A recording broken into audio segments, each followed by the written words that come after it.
Someone is going crazy. You are always the prize. Yes, sir. Let me say it louder. For my chosen ones in the back. Listen, family, someone is going crazy right now. You are always the prize. Now, I need somebody to make this statement in the comments, and I'm going to explain why. But first, drop in the comments and say I'm the prize. Yep, I said it, y'all. Drop in the comments and say I'm the prize. Now, some people may think that that is condescending. Some people may think that that is an arrogant statement. And some people may think that it's just overly cocky, right? But I want y'all to understand something. It's not condescending. It's not overly cocky. And it is not arrogant to know what you bring to the table. It's not that when you understand that you are that. You follow what I'm saying? Like, just because McDonald's know that they have made over $1 billion sales, right? And they demand a certain level of leverage, or they demand a certain type of deal whenever they do other deals with companies and $1 billion corporations. It's not a sin for them to value themselves. All right? It is not a sin for a man to say, hey, I don't have any kids. I would prefer a woman to not have any kids. That's fair. It's not a crime for a woman to say, I don't have any kids. I would prefer for a man who don't have any kids. That is fair. Reno, what are you saying right now? Listen, y'all, it's not a crime or criminal or diabolical to get what you are deserving of. Okay? And it's not diabolical or criminal to ask for what you are deserving of. It's okay. When you go to Balenciaga, you gonna pay their asking price. When you go to Louis Vuitton, you're gonna pay their asking price, right? When you go to, I often say Blueberry, but when you go to Burberry, you're gonna pay their asking price. Reno, what are you saying? It is a such thing as a person being the prize because they have a certain level of value that they bring to the table. It doesn't mean you're arrogant. It doesn't mean you're cocky. It doesn't mean you're condescending or looking down on people. But you're only demanding what you are worth, nothing less. Somebody drop in the comments and say, demand what you are worth. Yes, sir. Make sure you drop in the comments, family, and say, demand what you are worth. You're not going to go to no warehouse job, Apple Corporation, Sam's Club. I don't care if it's Checkers up the street. You're not going to go to no job demanding anything that they don't feel that you're not worth. And you just may be worth that, but what it says on paper. So that's the same thing with you. You can demand your worth, and you can most definitely realize when you have been the prize and when you are the prize, all right? But I can go on and on about who's the prize and who ain't the prize. But we gonna keep it cool and we gonna keep it to a minimum with the intro. Cause y'all know Reno will go in on the intro. All right. But let's go ahead and get directly into it, y'all. Clearly, I got some stuff on my chest and I want to get this off. First thing first, y'all make sure y'all leave a thumbs up on this video as well as subscribe to the channel. Yes, sir. Not only that, y'all, but y'all be sure to ring my bell so you can be notified after every single video I post. Let's get right into it, y'all. Number one. The number one sign that you were the prize and that you were always the prize is because you are financially independent. That's number one. You are financially independent. Reno, I thought it didn't have anything to do with money. It kind of does when it comes to certain things, right? See, when you come to a relationship financially dependent, you put yourself in position to not be the prize. You put yourself in position to get abused. You get yourself in a spot to where if a person take care of you like a child, they're going to treat you like a child. And that goes for male or female, right? A lot of times we like to say it's only the woman who gets done like that. Yeah, no, a grown man can get done like that, especially if he just want to play video games all day. You know, all he want to do is play Fortnite and I want to be on stream. Now, if you making your money while doing it, you know, brother, I got you. Go ahead and do your thing. But if this man want to get off work and play the game when he know y'all got kids, y'all got responsibilities, y'all got things that y'all need to do as adults, and he chooses to spend his time not on his business, not on taking care of his kids or his wife, or taking care of his girl, whatever the case is, he want to play the game. Man, that's a kid. And so if he's only being treated like a kid, it's possibly because he's not treating himself as an adult when it comes to his finances. So a person who is financially dependent is going to always either A, be abused, be treated like a kid, treated like they're not worth anything, or treated like they're just not even here, right? It's like you're better off over there. Gone. You'll fly. Gone somewhere. But when you are financially independent, you come to the table with leverage. You come to the table with more than sex. Okay? And male and female, some males feel like all I got to bring to the table is this wood. All I got to bring to this table for my ladies is this cat. And that's not how it goes. You have to be financially independent to a degree. I'm not saying you got to be Bill Gates and the richest man or woman in the world, but you need to come in the table with some level of financial leverage. Not to say this is a money war, but it's to say that this is a partnership. And once again, if a person is taking care of you like a child, they're going to treat you like a child. Somebody drop in the comments and say, make it make sense. Yes, sir. Make sure you drop in the comments, family, and say, make it make sense. That's all I'm saying, y'all. Number 2, it's going to be this right here. You're not afraid of walking away, all right? You're not afraid of walking away. When you are afraid of walking away, you can never be considered the prize. I don't care what nobody say. Those who are the prize realize that if I take my talents elsewhere, I'm possibly going to get a ring, or if not, I'm going to go to the playoffs. Let's talk about it for a second, y'all. When LeBron left Cleveland, Ohio, and he was amazing there, I think that LeBron went to the playoffs. He just could never get a ring.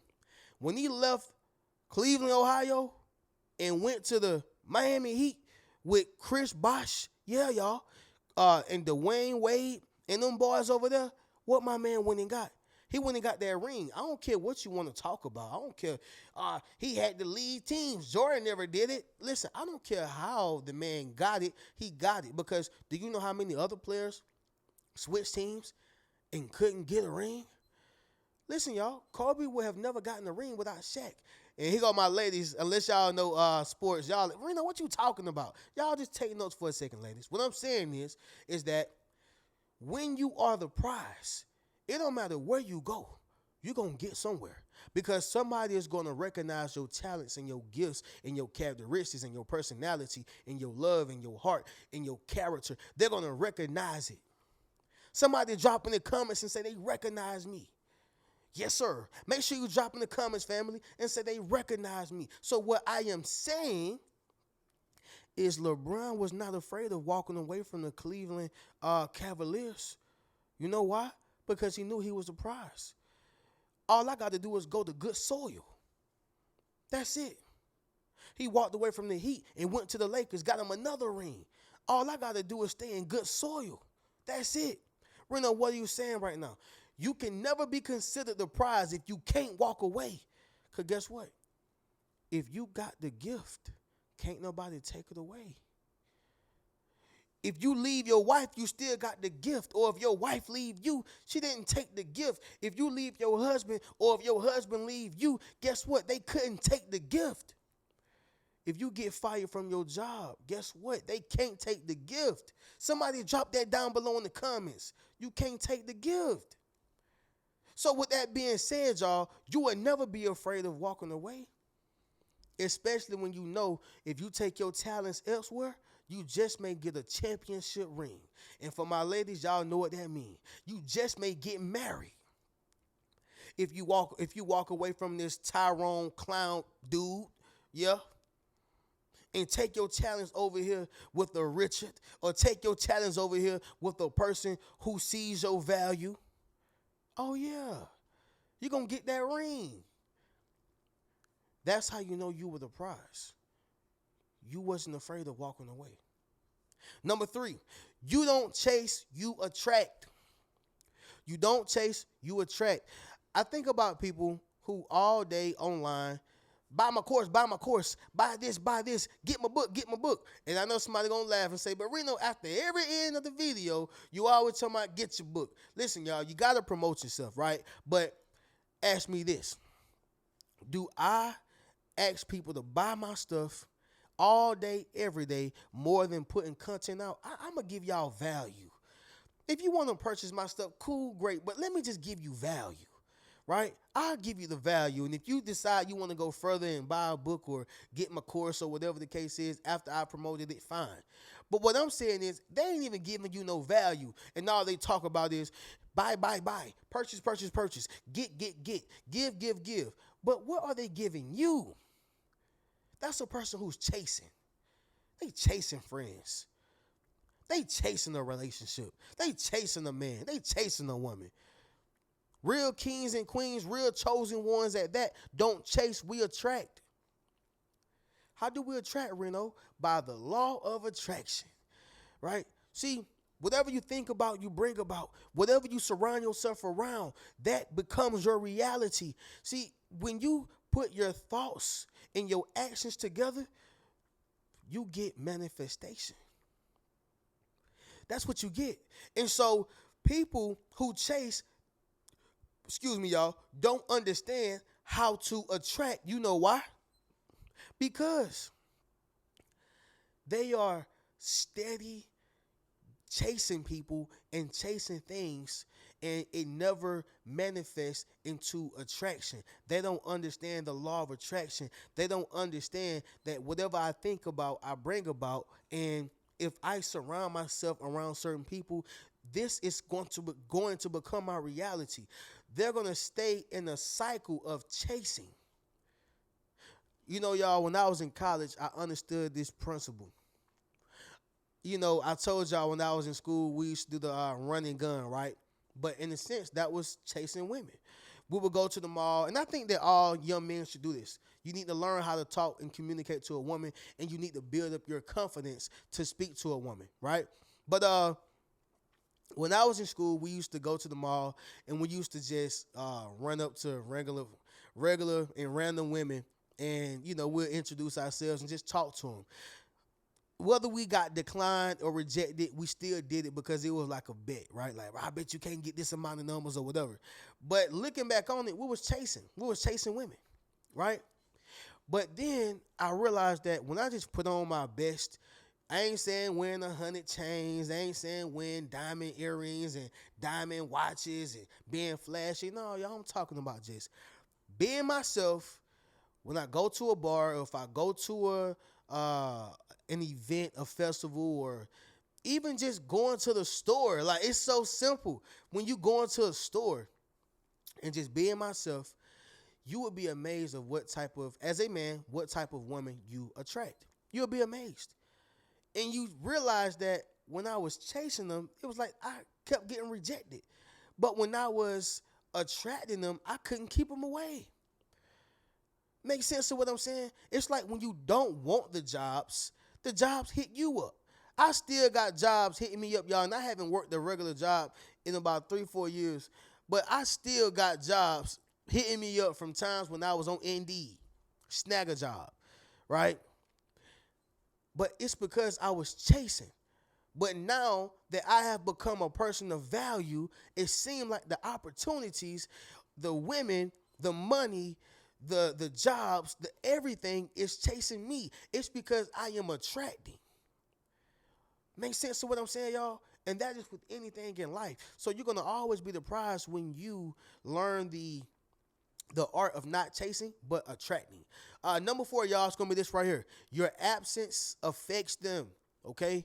Your absence affects them. Now, this right here is very important, y'all, because y'all heard me say this before, but what you do within your presence will determine what people say about you within your absence, all right? So if you're the type of person where you can not be at work, or you can not be in a relationship, or you can not be in a person's life, and they can eat a cheeseburger, they can go to Barbados, they can go to Dubai and not think twice about you, chances are you probably wasn't a good person, or you probably just was not the person for them. whenever you are not around, you are supposed to affect them in a way. Not on no hoodoo voodoo or I got a spell on them so they're going to always think about me. I'm not talking about that, y'all. I'm talking about you were such a good person. You were so much of the prize. You had so much value on you to where even when a person think about losing you, they almost lose their mind. That's how you know that you was the prize. And I'm not saying literally y'all lose their mind, but they can't even fathom you building a life with another person. They can't even fathom you moving on. They can't fathom you not being their friend. They can't even think about or imagine you working for another company. That is what it looks like when your absence affect people. Make sense of what I'm saying? Somebody drop in the comments and say, my presence is strong. Yes, sir. Make sure you drop in the comments, family, and say my presence is strong. Next thing, y'all, is going to be this right here, right? Number 5, they respect the boundaries you set, okay? They respect the boundaries you set, right? Now, I'm going to get a little personal. How many of y'all, y'all had them, y'all got a mama, and y'all daddy don't have a chance with your mama no more, right? We just gonna keep that real, right? Or maybe you seen your grandmama and your granddaddy don't have a chance with your grandmama no more. Now, most grandmamas and granddaddies are still together. I understand that, y'all. My grandfather died being with my grandmama, so I get that. Relationships were so different back in the 60s and the 70s, back then. But hypothetically speaking, let's just say that's the case, or even your mom, when she set them boundaries, oh yeah, Robert respect them boundaries. Timothy respect them boundaries. James respect them boundaries. And the reason why they respect the boundaries of your mom or your grandmom or just a respectable lady, period, is because they knew that she was the prize. They knew that she was valuable. They knew that she was worth it, and they messed up. So now when she set those boundaries, it hurts them to respect them, but they still respect the boundaries because they have reverence for the woman. They respect the boundaries because they have reverence for the woman. The woman had character. The woman was a lady. The woman had respect for herself, whether she was with that man or not. So now that he know he messed up, or now that he know he wasn't able to show up, or he did not show up for the past years, when she set them boundaries, he automatically respect them because he know that that's a good woman right there. He know that, man, she held me down. She had my back. I messed up, right? So he's going to respect the boundaries. If she was not a good woman, he'll be like, I ain't nobody studying Jackie. Jackie, I'm still going to come over there and I'm going to see my grandkids. I'm going to go over there and I'm going to go to your house. He wouldn't care if Jackie wasn't about what she was talking about. But if Jackie is a lady, I'm going to respect Jackie. You know why? Because she set those boundaries for a reason. She was surprised. I messed up and someone else won my prize. If she even gave another person the opportunity to win the prize. Make sense of what I'm saying? And this is not just only female specific, woman specific. I can't talk today for some reason, y'all, but woman specific, right? It can be even a man. The same thing, vice versa. But just breaking that down, y'all, someone is going crazy. You were always surprised. First sign is, y'all, you are financially independent. Number 2, you're not afraid of walking away. Number 3, you don't chase, you attract. Number 4, your absence affects them. And number 5, they respect the boundaries you set. Y'all already know how we do. As we conclude this video, y'all be sure to go over to the Rich Mentality Academy, join the membership, go meet your tribe, all that good stuff. Y'all book a one-on-one session with your boy. Come have a conversation with me. Come talk to me, y'all. Y'all can check out any one of my books. And of course, go get a Yes Sir t-shirt. I'm going to catch y'all in the next video. Y'all keep a rich mentality. Peace.